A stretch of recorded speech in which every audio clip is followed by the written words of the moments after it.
I can't believe we're already on Chicago Bears Mock Draft 2.0, but welcome to the Bears experience. You're watching Bears Now by Chat Sports. I am Harrison Graham, and you got to do another mock draft this week as the Bears currently hold the top 2 picks in the 2024 NFL Draft. The Bears are 0-4, the Panthers are 0-4, only winless teams. So that means you got the top 2 picks right now. And before we jump into this mock, because obviously when you have the number 1 pick, drafting Caleb Williams is the common result, right? I want to ask you guys, though, before we dive in, if you had to decide today, not 3 months from now after the rest of the season plays out, today, who do you want is the Bears 2024 quarterback? If you could choose, type JF for Justin Fields or type CW for Caleb Williams. You got to make the call right now. Go ahead and make your pick down in the comments section.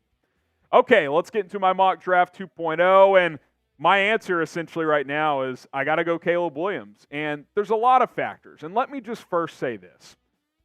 I'm rooting for Justin Fields as much as anyone else. I feel like I've been very clear on him. I think his talent is very good. I think he can be a franchise quarterback in this league. But he's been inconsistent, and fair or not with the coaching, the external factors, all that stuff, there are reasons why you would move on, especially if you get the number 1 pick. He played awesome against Denver. If he can do, similar stuff to this the rest of the season, the conversation could shift. And look, you would think you'd win some games in that scenario, and maybe you don't get the number 1 pick.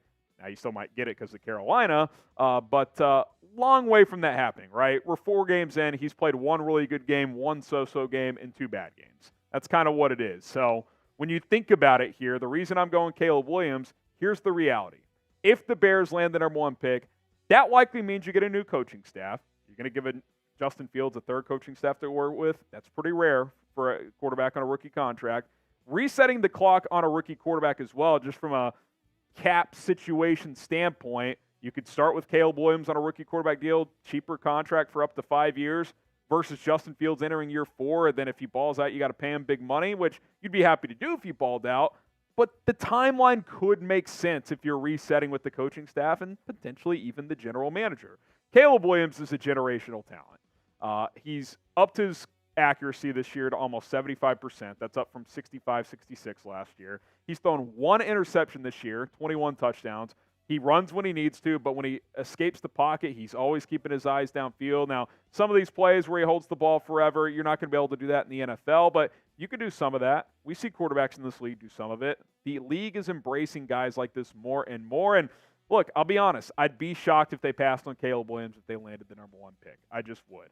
Again, fair or not to Fields. I am one of the biggest Justin Fields fans out there. I've been pretty clear about that on this channel, but we got to address the situation in reality, in terms of reality, and I think that's reality. If you get the top selection, that would mean back-to-back drafts of getting the number 1 pick. That almost feels like a sign. Hey, take the best quarterback available. This year, that is Caleb Williams. If you want more Bears mock drafts, prove it to us. Hit that subscribe button. If you guys keep tuning in and liking these videos and love these draft coverage and this content here on Bears Now, hit that sub button. Show the bosses that we can do more draft content moving forward. All right, with the number 2 pick, trade alert. I think if you get the top 2 selections, taking a quarterback number 1 and trading the number 2 pick could very much be on the table. The Las Vegas Raiders come calling. They move up from 3 to 2. I get the 3rd pick, obviously, the number 35 overall pick, so early 2nd-round pick, and a 3rd-round pick in 2025, which that's a pretty good haul moving down just 1 selection. But in this draft in particular, I would ask for a lot, even just to move down a slot here. Because think about it. Caleb Williams is already off the board. Drake May's a clear QB2, and then it's a drop-off. Who's the 3rd QB in this draft? Does Shedeur Sanders come out? Maybe he might go back to Colorado. Is Quinn Ewers a guy that's going to go top 2 or 3? I doubt it. Michael Penix is good, but that high? I think I would be asking for a lot if I was Ryan Poles or whoever the GM is. Probably Poles, but we don't know for sure. You move down a spot, you get an early 2nd, get a 3rd next year. That's pretty good, and you can still get a player that you want here with the number 3 overall pick. Fashanu, the left tackle for the Penn State Nittany Lions. Him and Joe Alt are the top tackles right now. I like Fashanu a bit more because he's an excellent pass protector. Excellent pass protector, and especially if you draft a guy like Caleb Williams or keep Justin Fields. Mobile quarterback that likes to buy himself some time. You want someone who can protect the quarterback. And look, the Bears have got to improve in the trenches on both sides of the football. In my last mock draft, I went Caleb Williams, Marvin Harrison Jr. I'm still very much open to that idea, but the idea of pairing a left tackle with Darnell Wright, who's your right tackle for the foreseeable future, is growing on me by the day. I think in this league, you got to play inside out. You got to build the trenches up and be competitive in those areas, and the Bears are just not. They have a below-average offensive line and a pitiful defensive line. Get a big-time left tackle in here to pair with Darnell Wright. What does that mean for Braxton Jones? I still think he could be the long-term left tackle. I like Braxton Jones. I think there's a ceiling there. I don't think he's ever going to be an all-pro, whereas Fashanu has that potential. But we don't know what's going on with Braxton. He's on IR right now with the neck injury. We don't know if that's a short or long-term injury. Could he kick inside and play guard? I think he's talented enough to do it. Worst-case scenario, if he does get healthy, is he's your swing tackle. He took him in the 5th round. That's a pretty good result for a guy coming out of Southern Utah, and guess what? He's got a lot of playing experience. So if for some reason Fashanu wasn't quite ready as a rookie, you could still have Jones be in there and be your left tackle. The idea of Olu and Darnell Wright, that's a nice offensive tackle duo, man. Assuming Olu doesn't bust, I've seen enough from Darnell Wright where I don't think he's going to bust.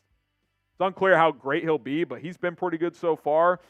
You could have an awesome offensive tackle duo for a very long time, and that has not been the case in Chicago for years, for a very, very long time. So that idea is growing on me. You trade down a spot, you still get them. I think that's a very, very realistic scenario that I would like to play out. Now, maybe you would rather go Marvin Harrison Jr., and I'm fine with that pick for the record. I mean, Caleb Williams, MHJ, that would be a lot of fun. Who would you rather have, though, if you could only have one of these guys? Type Olu for Olu Fashanu. Type MHJ for Marvin Harrison Jr. I'd be content either way. The building up front is something that's very appealing to me. Round 2, pick number 33, Maason Smith, the defensive tackle out of LSU, and that is the correct spelling. 2 A's there for Maason Smith. And quick little scouting report from Dane Brugler of The Athletic. He says he's a 300-pounder who can eat up or push through double teams with the quickness off the ball to be a pass-rushing threat. Smith is the latest in an ever-growing line of skilled interior defensive line players with freaky athleticism. 6'6", he's about 310, 315 pounds. This could be your 3 technique. Very possible. I know the Bears just drafted Zach Pickens and Jervon Dexter, but if you don't see great progress from them, doesn't mean they can't be part of your future. But if you think a guy like Maason Smith can be a plug-and-play day-one starter and productive there, that would be hard to pass up because, again, you got to get better on the trenches. You got no game wreckers on your defensive line right now. None. Yannick Ngakoue is a solid veteran. He's not a game wrecker, and I think what we've seen through 4 games is if he's your top defensive lineman, that's not ideal. He's a good number 2. Like if you have a good interior guy or if you have another edge rusher that takes on double teams, he's pretty good. But I think teams right now, they're just locking Yannick down because no one else can win one-on-one battles. You have 2 sacks in 4 games, so I think that's pretty clear. You plug this guy into the middle of your defense. He tore his ACL last year, so you'd have to see the medicals, but had 4 sacks as a freshman, off to a good start this year. So I would be very interested in Maason Smith in that late round 1, early round 2 range for this defensive line. Today's show sponsored by Game Time. Concerts, sporting events, comedy shows, much more. Get the best tickets at the last minute as well for the best prices available with Game Time. Buying tickets to any event, well, it shouldn't be frustrating. It should be very easy and very painless. With Game Time, it is. Game Time's goal for you is to have a peace of mind with your purchase and to help you save as much money as possible when buying your tickets. Whether you're going to a Bears game, a Bulls game, a concert, or any other event, Game Time wants you to have the best experience possible. And by the way, looking for last-minute tickets, they have flash sales all the time. Game Time has the best deals for you. I went to a TCU game last fall, literally the day of. I was like, you know what? I woke up, Kansas State night game. I was like, this is going to be a fun game. I was like, I don't know where I'm going to get tickets, though. My normal ticket hookup for TCU fell through, so I went to the Game Time app, and I used promo code BearsChat, got $20 off my first purchase there, like you guys can as well, and I got into the stadium, no problem, no harm, no foul. Day of. You can do it hours before. I've told you guys the story of the national championship game at SoFi Stadium. Myself and our bosses, Game Time, 2 hours before kickoff, bought 4 tickets, no problem. Promo code BearsChat gets you $20 off, so all you got to do, download the Game Time app, the little icon in the bottom left corner. That's how you know it's the right app. Download Game Time, Create an account and then use promo code BearsChat. That gets you $20 off your first purchase. Last-minute tickets for the lowest price guarantee with Game Time. Go check them out today. Here's the first pick where some people might be like, this is kind of interesting. Ja'Tavion Sanders, the tight end out of Texas. He's been getting late round 1, early mid-round 2 buzz. Yes, I know you've paid Cole Kmet. Yes, he just came off probably the best game of his career, 85 yards, whatever it was, 2 touchdowns. I like Cole Kmet a lot. But I also know in today's NFL, 2 tight end sets are very popular. You look at a lot of the top offenses, they run a lot of multiple tight end sets. They do. And Ja'Tavion Sanders is an absolute freak with the ball in his hands. You look at his last 2 seasons at Texas. Last year in 13 games, 54 catches, 613 yards, 5 touchdowns, average of 11.4, which is really good for a tight end. How about 21.4? I know it's a smaller sample size early on this year, but after the catch, this kid is special. 13 catches, 278, and a touchdown. To me, this is Evan Ingram with better hands and a better blocker. He's not a great blocker, but he's serviceable there. He's gotten better this year in that area. Evan Ingram can't block at all. This is Evan Ingram on crack. That's what Ja'Tavion Sanders in. He can work the seam. He can play big slot. Texas lines him up on the outside against smaller corners, and he'll just post up. I mean, he is a mismatch nightmare. And can you imagine scenarios where him and Kmet are on the field at the same time? You got DJ Moore split out wide. Maybe Darnell Mooney's back here as your number 2 receiver, or maybe you draft another receiver on the outside as well. I mean, that's pretty appealing to think about. Is it a top need? No. But could it really open your offense even more? I mean, you know what's kind of weird? His skill set as a receiving threat is kind of like Chase Claypool, but a lot better, and he's not a head case. It's kind of similar. It really is. I like Ja'Tavion Sanders a lot. I think he can be really good for this Bears offense. I think I took him last week. I'll take him again here. Sedrick Van Pran, first pick of the 3rd round. He's second, 3rd round guy. Could be the best center in this draft. And I made this point last week. No more Band-Aid centers. It's time to find a long-term solution there. Lucas Patrick, Cody Whitehair, Sam Mustipher, who of course is actually playing pretty good in Baltimore right now. But that's neither here nor there. Find a long-term solution. I think Sedrick Van Pran could be that guy. In 5 games this year, PFF grade 77 overall. His pass blocking's 81, run blocking 73. No penalties.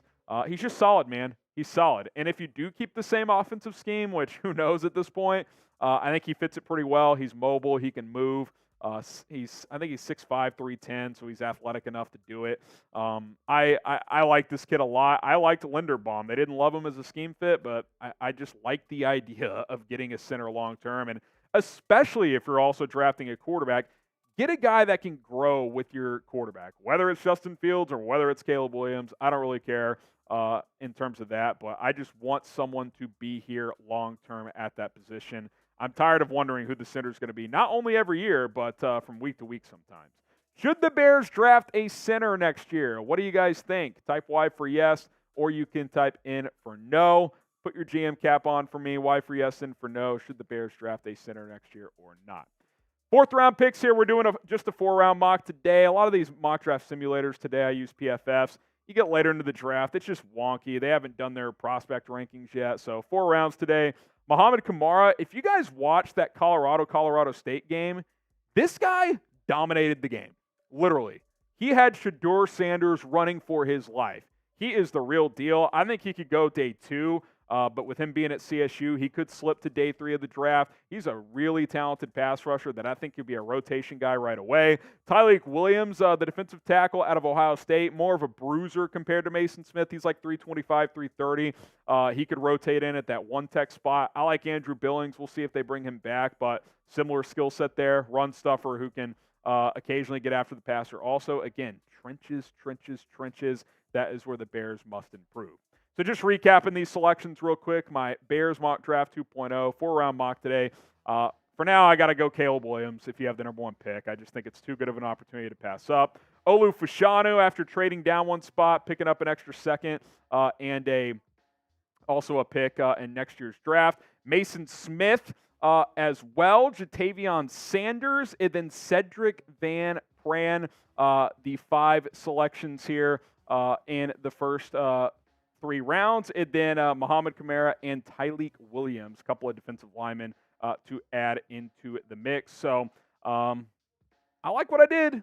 It's early in the draft process. Improve the trenches. Caleb Williams, Fashanu, fun player in Jatavion Sanders. Again, if you want more mock draft coverage, hit that subscribe button here on the channel. Mock Draft Mondays might be a new movement here on Chicago Bears now.